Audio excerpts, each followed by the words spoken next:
तो स्वागत है गाइस आज के इस वीडियो में। तो आज अपन पढ़ेंगे पार्ट 3 जिसका नाम है तंतु से वस्त्र तक। ठीक है ना।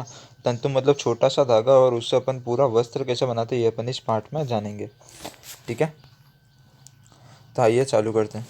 तो पहेली और भुजो ने अपने स्कूल में आयोजित की गई विज्ञान प्रश्नोत्तरी प्रतियोगिता में प्रथम पुरस्कार जीता।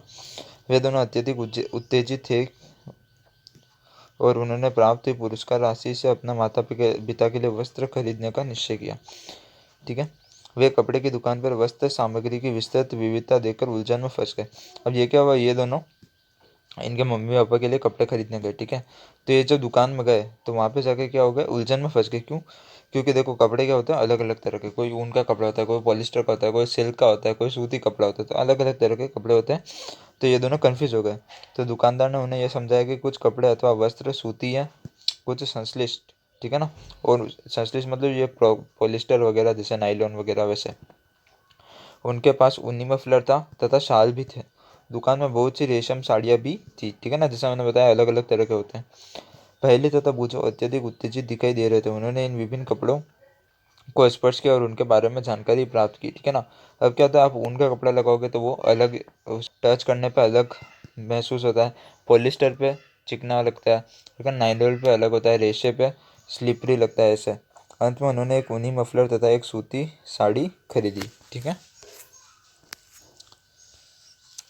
अब कपड़े की दुकान पर भ्रमण करने के पश्चात पहली और बूझो ने आसपास में विभिन्न प्रकार के वस्त्रों को ध्यान से देखना आरंभ किया। उन्होंने यह देखा कि बेडशीट, ठीक है, बेडशीट यानी बिस्तर पर बिछाने की चादर, ठीक है, कंबल, पर्दे, मेजपोश, तौलिए और झाड़न, डस्टर आदि ये सभी भिन्न भिन्न प्रकार के कपड़ों से बने हैं। यहाँ तक कि उन्होंने अपने बस्तर तथा बोरे भी किसी प्रकार के वस्त्र से बने हैं। हमने बोरी देखा कि बोरी का क्या होता है, बोरी जिससे बनती है वो क्या होता है, जाड़ा होता है। ठीक है ना, ताकि बोरी फटे नहीं। उन्होंने इन सभी वस्त्रों की पहचान सूती, ऊनी, रेशमी अथवा संश्लिष्ट के रूप में की। क्या आप भी इन वस्त्रों में से कुछ की पहचान कर सकते हैं? ठीक है, बोरी वगैरह ये सब कैसे होते हैं, अलग अलग चीज़ों से बने होते हैं, अलग अलग टाइप के होते हैं। ठीक है, अब वही अपन पढ़ेंगे वस्त्रों में विविधता। विविधता मतलब अलग अलग टाइप के, कौन कौन से टाइप के होते हैं। अपने पास के किसी दर्जी की दुकान का भ्रमण कीजिए। सिलाई के बाद बचे कपड़ों की कतरन एकत्र कीजिए। ठीक है, कपड़े की प्रत्येक कर्तन को स्पर्श करके उसके स्पर्श का अनुभव कीजिए। ठीक है ना। अब क्या होता है, जब आप अलग अलग कपड़े के हाथ लगाते हो, ठीक है ना, अलग अलग जो अलग अलग धागे से बना होता है तो अलग अलग स्पर्श होता है। जैसे रेशम का अलग स्पर्श होता है, पॉलिस्टर का अलग होता है, नायलॉन का अलग होता है। ठीक है ना। रुई के कपड़े का अलग होता है, सूती कपड़े का अलग होता है। सूती कपड़ा थोड़ा खुरदरा लगता है। कपड़े की प्रत्येक कतरन को स्पर्श करके उसके स्पर्श का अनुभव कीजिए। दर्जी की सहायता से उससे पूछकर कुछ कपड़ों पर सूती, रेशम, ऊनी, संश्लिष्ट के लेबल लगाने का प्रयास कीजिए। ठीक है। अब क्या आप यह जानना चाहते हैं कि ये विभिन्न कपड़े किस प्रकार बनते हैं? जब आप किसी कपड़े का अवलोकन करते हैं तो वह एक सतत टुकड़ा प्रतीत होता है। अब इसे ध्यान से देखिए, आपने क्या देखा। अब क्रियाकलाप 2। सूती कपड़े का वही टुकड़ा लीजिए जिस पर आपने क्रियाकलाप 1 में लेबल लगाया था। इससे एक सिरे पर कोई ढीला धागा या तागा ढूंढने का प्रयास कीजिए और इसे बाहर खींचिए। ठीक है ना। अब क्या होता है, जैसे ये कोई कपड़ा लग रहा है, ठीक है, इसके बाहर एक धागा लटक रहा है पतला सा। तो अब क्या करना है, इस धागे को बाहर खींचना है। यदि कोई ढीला, ठीक है, यदि कोई ढीला धागा दिखाई न दे तो फिर पिन अथवा सुई की सहायता से आप एक धागा धीरे से बाहर खींच सकते हैं। हम यह देखते हैं कि धागों को एक साथ व्यवस्थित करने पर वस्त्र बनता है। ठीक है ना, आपको भी पता होगा। ठीक है, ये वस्त्र में क्या होता है, बहुत सारे धागे होते थे। ये वस्त्र कैसे बनता है, धागों से। इसके अंदर बहुत सारे धागे ऐसे जुड़े हुए होते हैं जिससे ये क्या बनता है, वस्त्र बनता है। तो अब बात करेंगे अपन तंतु की। ठीक है, क्रियाकलाप 3। किसी सूती कपड़े के टुकड़े से कोई धागा बाहर निकालिए। क्या करना, कोई धागा बाहर निकालना है। इस धागे के टुकड़े को मेज पर रखिए। इस धागे के टुकड़े के एक सिरे को अपने अंगूठे से दबाइए। ठीक है, एक सिरे को क्या करना है, अंगूठे से दबाना है। धागे के दूसरे सिरे को इसकी लंबाई के अनुदिश चित्र 3.4 में दर्शाइए। यहाँ पर दर्शा रखा अनुसार अपने नाखून से खरोचिए। ठीक है, अपने को करना है, इसको अपने नाखून से, ऐसे नाखून से यहाँ पे खरोच रहा। क्या आप इस सिरे पर यह देखते हैं कि धागा पतली लड़ियों से विखंडित हो गया? ठीक है ना। अब क्या होता है, ये धागा क्या होता है, पतली लड़ियों से विखंडित होता था। मतलब जैसे कोई पतला सा धागा है, इसके अंदर और छोटे छोटे पतले पतले धागे बाहर आ जाएंगे, है ना। ठीक है, जैसे यहाँ पे चित्र में दिखा रखा धागा क्या हो रहा है, पतली लड़ियों में विखंडित हो जाता है। ठीक है, अब सुई में धागे को पिरोने का प्रयास करते समय भी आपने ऐसा ही परीक्षण किया होगा। कई बार धागे का यह सिरा कुछ पतली लड़ियों में पृथक हो जाता है, ठीक है ना। जैसे ये कोई धागा है, ये इतना बड़ा मान लो कुछ धागा है, इसके बाद एक पतला सा रेशा निकल रहा होता है, जिसकी वजह से क्या होता है, ये सुई में नहीं घुसता। तो अपन क्या करते हैं, उस रेशे को कितनी बार काटते हैं या फिर अपन उसको थोड़ा गीला करके पतला करते हैं। तो ऐसा होने पर धागे को सुई के नाके से गुजरना कठिन हो जाता है, ठीक है ना। ये जो पतला सा रेशा होता है इसकी बात कर रहे हैं। धागे की ये दिखाई देने वाली पतली लड़ियाँ भी और अधिक पतली लड़ियों से मिलकर बनी होती है, ठीक है ना। क्या होता है, धागे की जो पतली लड़ियाँ होती है ये भी किससे बनी होती है, और पतली लड़ियों से बनी होती है, जिसको अपन क्या बोलते हैं, तंतु कहते हैं। चल के तंतु किसको बोलते हैं, ठीक है। तो धागे की दिखाई देने वाली पतली लड़ियाँ भी और अधिक पतली लड़ियों से मिलकर बनी होती है, इसको अपन क्या बोलते हैं, तंतु कहते हैं, ठीक है। वस्त्र तागों या धागों से मिलकर बनते हैं तथा धागे भी आगे तंतुओं से मिलकर बने होते हैं। ये तंतु कहाँ से आते हैं, ठीक है, बात करेंगे आगे। अब कुछ वस्त्र जैसे सूती, जूट, रेशमी तथा ऊनी के तंतु पादप या जंतु से, ठीक है। पादप यानी पेड़ पौधे, जंतु वगैरह मतलब जो जानवर होते हैं उनसे। जैसे जंतु मतलब ऊन, ऊन कहाँ से आती है, भेड़ से। तो इनको अपन क्या बोलते हैं, इनको प्राकृतिक तंतु कहते हैं, ठीक है। तो प्राकृतिक तंतु किसको बोलते हैं। कुछ वस्त्र जैसे सूती, जूट, रेशमी तथा ऊनी के तंतु पादप या जंतु से प्राप्त होते हैं, इनको अपन क्या बोलते हैं, प्राकृतिक तंतु, ठीक है। रुई तथा जूट, पटसम, पादप से प्राप्त होने वाले तंतुओं के उदाहरण हैं, ठीक है। रुई किससे मिलती है, रुई का पेड़ होता है, यहाँ पे फोटो में दिख रहा होगा, ठीक है ना। ये क्या होता है, रुई का पेड़ होता है, ठीक है। ऊन अपन को कहाँ से मिलती है, भेड़। और रेशम क्या होता है, एक कीड़ा होता है, ठीक है। रेशम क्या होता है, एक कीड़ा होता है जो उसके ऊपर अपना थूक लपेटता रहता है, उससे अपन को क्या मिलती है, रेशम मिलती है। तो ऊन भेड़ अथवा बकरी को कर्तित ऊन से, ऊन भेड़ अथवा बकरी की कर्तित ऊन से प्राप्त होती है। इसे खरगोश, याक तथा ऊँटों के बाल से भी प्राप्त किया जा सकता है, ठीक है। अब रेशमी तंतु क्या होता है, रेशम कीट कोकून से खींचा जाता है, ठीक है ना।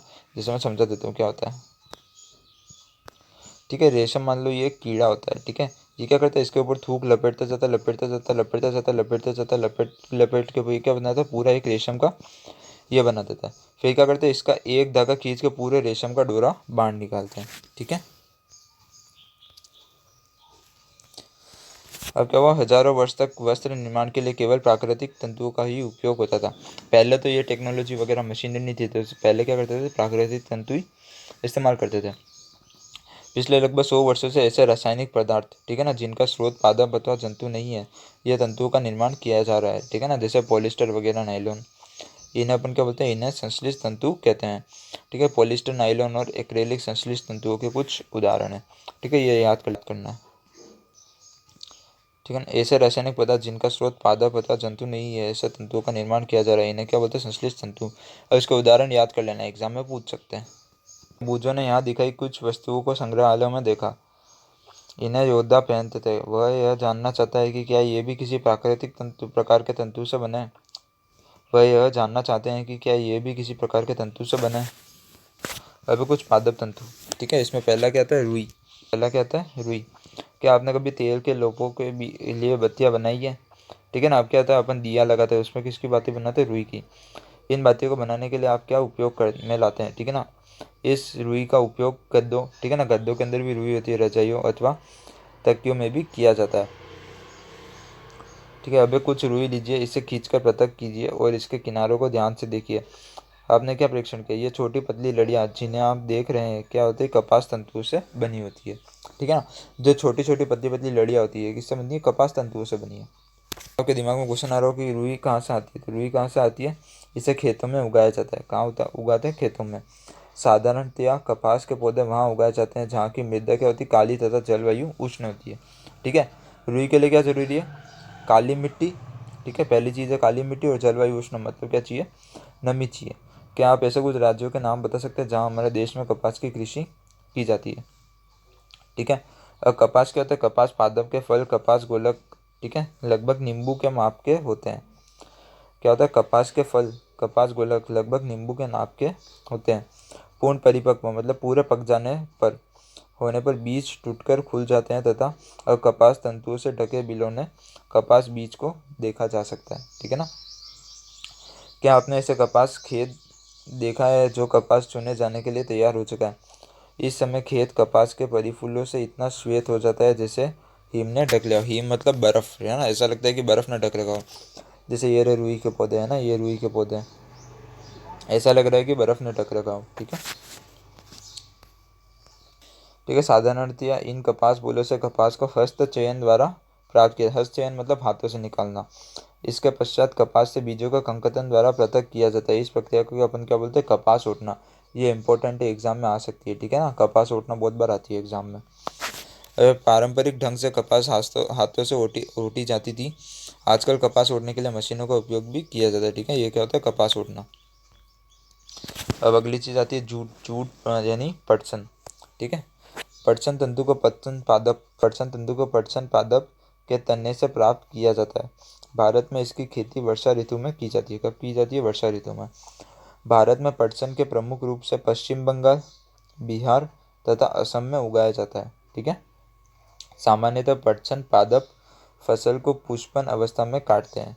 ठीक है, पुष्पन मतलब जब उस पर फूल लग रहे हो तब। फसल कटाई के पश्चात पादपों के तने को कुछ दिनों तक जल में डुबोकर रखते हैं। क्या फसल काटने के बाद उसको क्या रखते हैं, जल में डुबोकर रखते हैं। ठीक है, ऐसा करने पर क्या होता है, तने गल जाते हैं और इन्हें पटसन तंतुओं में हाथों द्वारा पृथक कर दिया जाता है। ठीक है, ऐसा करने से क्या करते हैं, वो गल जाते हैं, फिर उनके ऊपर से क्या करते हैं, हाथों द्वारा पृथक मतलब तंतुओं को अलग कर दिया जाता है। अब यह वस्त्र बनाने से पहले इन सभी तंतुओं को तागों में परिवर्तित कर दिया जाता है। ठीक है, इन सबको क्या करते हैं, तागों में परिवर्तित करते हैं। अब ऐसा कैसे किया जाता है, यह पटसन तो आदब साइड में फोटो में दिख रहा होगा। ठीक है, ये रुई से धागा बनाना, ये अपन आगे देखेंगे। अब अगली चीज़ आती है सूती धागे की कताई। ठीक है, आप स्वयं सूती धागा बनाने का प्रयास कर सकते हैं। क्रियाकलाप 4। एक हाथ में कुछ रुई पकड़िए, इसे दूसरे हाथ के अंगूठे तथा तर्जनी के बीच कुछ रुई की चुटकी भरिए और इसे धीरे धीरे रुई से बाहर की ओर खींचिए। ठीक है, तथा रेशे लगातार ऐंठते भी रहिए। ऐंठते मतलब उसको गोल गोल घुमा के, जैसे अपन बाती बनाते हैं ना गोल गोल घुमा के, वैसे ऐंठते भी रहना। क्या आप धागा बना सके, तो ऐसे बना सकते हैं अपन भी, है ना। कुछ इंपॉर्टेंट चीज़ें आ रही है जिसको आपको याद करना है। जैसे रेशे से धागा बनाने की प्रक्रिया को अपन क्या बोलते हैं, कताई बोलते हैं। ठीक है, अब इस प्रक्रिया में रुई के एक पूंछ से रेशे को खींचकर ऐंठते हैं। ऐसा करने से रेशे पास पास आ जाते, तो धागा बन जाता है। ठीक है, दूसरी चीज़ ये आपको याद करनी है, कताई के लिए एक सरल युक्ति हस्त तकुआ का उपयोग किया जाता है, जिसे क्या बोलते हैं, तकली कहते हैं। ठीक है, हाथ से प्रचलित कताई में उपयोग होने वाली एक अन्य युक्ति चरखा है।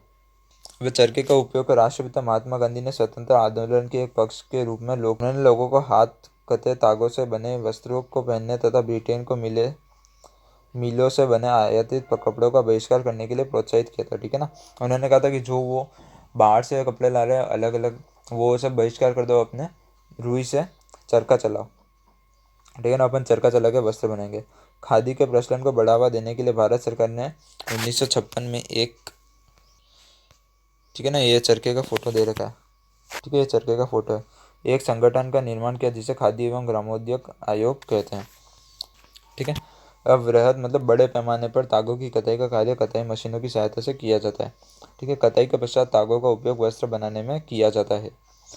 अगला है तागे से वस्त्र तक। ठीक है ना, तागे से वस्त्र कैसे बनाते हैं, तो तागे से वस्त्र बनाने की कई विधियाँ है। इसमें दो प्रमुख विद्या बुनाई तथा बंदाई है। ठीक है, बुनाई आपने टीवी वगैरह में भी देखी होगी, जैसे दो चीज मतलब दो डंडियाँ लेकर उससे बुनाई करता है वो, तो पहला आता है बुनाई। एक क्रियाकलाप 2 में आपने यह ध्यान दिया होगा कि वस्त्र तागों के दो सेटों जिन्हें एक साथ व्यवस्थित किया जाता है से मिलकर बनते हैं। ठीक है ना, मैंने बताया दो सेट, धागे के दो सेटों को आपस में व्यवस्थित करके वस्त्र बनाने की प्रक्रिया को अपन क्या बोलते हैं, बुनाई। ठीक है, जिसको इंग्लिश में क्या बोलते हैं, वीविंग भी कहते हैं। ठीक है, तो ये आपको याद करना है, तागों के दो सेटों को आपस में व्यवस्थित करके वस्त्र बनाने की प्रक्रिया को अपन क्या बोलते हैं, बुनाई कहते हैं। ये याद करना है आपको। ठीक है, एग्जाम में 1 नंबर का क्वेश्चन आ सकता है। अब अगला है क्रियाकलाप 5। भिन्न रंगों की दो कागज की शीट लेनी है, दोनों में से 30 सेंटीमीटर लंबाई तथा 30 सेंटीमीटर चौड़ाई की वर्गाकार शीट। ठीक है ना, वर्गाकार मतलब स्क्वायर टाइप में, 30 सेंटीमीटर लंबी और 30 सेंटीमीटर चौड़ी। अब इन दोनों शीट को आधा मोड़िए। ठीक है, आधा मोड़ना है मतलब यहाँ से आधा मोड़ना है। एक शीट पर चित्र 3.12 ए में दिखाए अनुसार रेखाएं खींचे तथा दूसरी शीट पर 3.12 बी में दिखाए अनुसार रेखा खींचिए। तो अपन चित्र देख लेते हैं पहले। ठीक है, पहले उनको वर्गाकार शीट को ऐसा आधा मोड़ना है, फिर ऐसे रेखाएं खींचनी है। ठीक है, ये ऐसे रेखाएं दिख रही होगी ना, ऐसे ऐसे रेखाएं खींचनी है। फिर उसके बाद पढ़ते आगे। दोनों शीटों को खींची गई रेखाओं के अनुदिश काटिए और फिर शीटों को मोड़कर खोलकर इन्हें फैला दीजिए। एक शीट की पट्टियों को एक एक कर दूसरी शीट के कटावों 3.12 सी में दिखाए अनुसार बुनिए, ठीक है ना। और चित्र 3.12 डी में पट्टियों के बनने के पश्चात का नमूना दिखाया गया, ठीक है। अब जैसे अपन ने ये काट ली तो क्या करना है, एक एक को अंदर घुसाना है। जैसे ये घुसा रखा है, ठीक है, एक के ऊपर एक, जैसे अपन माचा बांधते हैं ना, वैसे ही इसको भी करना है। तो लास्ट में क्या बनेगा, ऐसा बनेगा, ठीक है। तो वही समझाना चाह रहा है। इसी ढंग से तागे के दो सेटों को बुनकर वस्त्र बनाए जाते हैं, ठीक है। तागे वास्तव में कागज की पट्टियों की तुलना में बहुत पतले होते हैं। वस्त्रों की बुनाई करगों पर की जाती है, ठीक है। करगे क्या होते हैं, ये ऐसे लकड़ी के होते हैं, इसको अपन क्या बोलते हैं, करगे। करगे या तो हस्त प्रचलित होते हैं अथवा विद्युत प्रचलित, या तो हाथ से चलते या बिजली से। अब एक विशेष प्रकार की बुनाई। क्या आपने कभी ये ध्यान से देखा कि स्वेटर किस प्रकार बुने जाते हैं, ठीक है ना। जैसे कार्टून वगैरह टीवी में भी आता होगा कि दादी अम्मा साइड में बैठ के स्वेटर बुनती है। तो इनकी बुनाई नीटिंग, क्या बोलते हैं, नीटिंग में किसी एकल धागे का उपयोग वस्त्र के एक टुकड़े को बनाने में किया जाता है। क्या आपने कभी किसी फटे हुए मोजे के किसी धागे को खींचकर देखा है, ठीक है ना। अब क्या होता है, अब आप ऐसा करोगे, ठीक है। अगर आप किसी फटे हुए मोजे का एक धागा खींच लेते हो तो क्या होता है, अंदर के बाकी सब धागे भी बिखर जाते हैं। जब आप ऐसा करते हो तब क्या होता है, एकल धागा लगातार खींचा चला आता है तथा वस्त्र उधड़ता जाता है, ठीक है ना। उधड़ता मतलब दूसरे धागे भी क्या होते हैं, निकलते जाते हैं। मोजे और बहुत सी अन्य पहनने की, ठीक है, ये बुनाई जैसे ऐसे करते हैं, ठीक है, बुनाई वस्तु ऐसी बुनाई द्वारा बने वस्त्रों से बनाई जाती है। इस प्रकार की बुनाई हाथों से तथा मशीनों द्वारा भी की जाती है। दोनों प्रकार की बुनाई का उपयोग विभिन्न प्रकार के वस्त्रों के निर्माण में किया जाता है। इन वस्त्रों का उपयोग पहनने की विविध वस्तुओं को बनाने में होता है, ठीक है। पहली यह जानना चाहती है कि आपने नारियल के बाहरी खोल के तंतुओं से बने किसी वस्त्र को देखा है। इन तंतुओं का सामान्यतः किस काम में उपयोग किया जाता है, ठीक है ना। अब क्या होता है, जो नारियल का बाहरी हिस्सा होता है उसके ऊपर जो रेशे होते हैं ना वगैरह, उसको सूखा नारियल, ठीक है ना, गीले नारियल की बात नहीं करें, सूखा नारियल, तो उससे भी क्या होता है, वस्त्र बनते हैं। तो अपन आगे पढ़ेंगे, ठीक है। अब वस्त्र सामग्री का इतिहास। क्या आपने कभी यह जानने का प्रयास किया कि प्राचीन काल में लोग पहनने के लिए किस सामग्री का उपयोग करते थे, ठीक है ना। पहले ज़माने में तो क्या होता था, पत्ते पहनते थे, ठीक है। तो वस्त्रों के विषय में पूर्व प्रमाणों में ऐसा प्रतीत होता है कि प्रारंभ में लोग वृक्षों की छाल, ठीक है ना, वृक्षों की छाल, पत्ते वगैरह पहनते थे। बड़ी बड़ी पत्तियों अथवा जंतुओं की चर्म और, ठीक है ना, जानवर की चमड़ी और समूर से अपने शरीर को ढकते थे। फिर कृषि समुदाय में बसना आरंभ करने के पश्चात लोगों ने पतली पतली टहनियों तथा घासों को बुनकर, ठीक है, क्या करा, पतली पतली टहनियों तथा घासों को बुनकर चटाइयाँ तथा डालियाँ, ठीक है, टोकरी बनाना सीखा। फिर लताओं जंतुओं की ऊन अथवा बालों को आपस में ऐंठन देखकर लंबी लड़ियाँ बनाई, इनको बुनकर वस्त्र तैयार किए, ठीक है। तो ऐसे धीरे धीरे पहले पेड़ पौधे से बनकर धीरे धीरे वस्त्र कैसे तैयार हुआ। तो पूर्व में भारतवासी रुई से बने वस्त्र पहनते थे जो गंगा नदी के निकटवर्ती क्षेत्रों में उगाई जाती थी। फ्लेक्स भी एक पादप है, ठीक है ना, फ्लेक्स भी एक पादप है जिससे प्राकृतिक तंतु प्राप्त होता है। तो प्राचीन मिस्र, ठीक है, प्राचीन मिस्र में वस्त्रों को बनाने के लिए रुई तथा फ्लेक्स की कृषि नील नदी के निकटवर्ती क्षेत्रों में की जाती थी, ठीक है। अब क्या है, उन दिनों में लोगों को सिलाई करना नहीं आता था। उस समय लोग अपने शरीर के विभिन्न भागों को वस्त्रों से आच्छादित कर लेते थे। वे शरीर को आच्छादित करने के लिए कई विभिन्न ढंगों का उपयोग करते थे। सिलाई की सुई के आविष्कार के साथ लोगों ने वस्त्र की सिलाई करके पहनने के कपड़े तैयार किए, ठीक है। इस आविष्कार के पश्चात सिले कपड़े में बहुत सी विभिन्नताएं आ गई। परंतु क्या यह आश्चर्यजनक बात नहीं कि आज भी साड़ियों, धोतियों, लुंगियों तथा पगड़ियों को बिना सिले वस्त्रों के रूप में उपयोग किया जाता है। लेकिन अब क्या होता है, धोती खाली एक कपड़ा होता है लंबा सा, उसको ही लपेट के अपन पहन लेते हैं, ठीक है ना। उसमें अलग अलग तरह की सिलाई नहीं होती जैसे पैंट में होती है। तो जिस प्रकार समस्त देश में खाए जाने वाले भोजन में अत्यधिक विविधता देखने को मिलती है, ठीक उसी प्रकार की वस्त्रों एवं पहनने की वस्तुओं में भी अत्यधिक विविधता पाई जाती है। तो क्या होता है, कपास गोलक होता है, उसको अपन ओटते हैं, ठीक है। ओटने से अपन को क्या मिलते हैं, रेशे। फिर अपन रेशे की क्या करते हैं, कतई, जिससे अपन को क्या मिलते हैं, तागे। अब इस तागे से वस्त्र कैसे बनाते हैं, बुनाई करके, बंदाई करके अपन को क्या मिलता है, अपना आखिरी वस्त्र मिलता है, ठीक है। तो प्रमुख शब्द अपन ने क्या पढ़े, रुई पढ़ा, वस्त्र पढ़ा, तंतु, कताई, बुनाई और तागा लेते हैं। वस्त्र सामग्री अथवा वस्त्रों में विविधता होती है जैसे सूती, रेशमी, ऊनी और पॉलिस्टर। वस्त्र के बनते तागों से बनते हैं जिन्हें तंतु से बनाया जाता है। तंतु या तो प्राकृतिक होते हैं अथवा संश्लिष्ट। रेशम, ऊन और जूट कुछ प्राकृतिक तंतु है, जबकि नायलॉन, पॉलिस्टर कुछ संश्लिष्ट तंतु के उदाहरण है। ठीक है। रुई और जूट जैसे तंतु पादपों से प्राप्त किए जाते हैं। पादप मतलब पेड़ पौधे। तंतुओं से तागा बनाने की प्रक्रिया को अपन क्या बोलते हैं? कताई बोलते हैं। तागों की बुनाई दो प्रकार की होती है जिन्हें वस्त्र बनाते हैं। अभ्यास, निम्नलिखित तंतु को प्राकृतिक तथा संश्लिष्ट में वर्गीकृत कीजिए। ठीक है। प्राकृतिक के ऊपर मैं गोला लगा रहा हूँ, संश्लिष्ट पे नहीं लगा रहे। ऊन क्या होती है? प्राकृतिक। रुई भी किस में आती है? प्राकृतिक। रेशम भी किस में आती है? प्राकृतिक। ठीक है। और पटसन भी किस में आती है? प्राकृतिक में।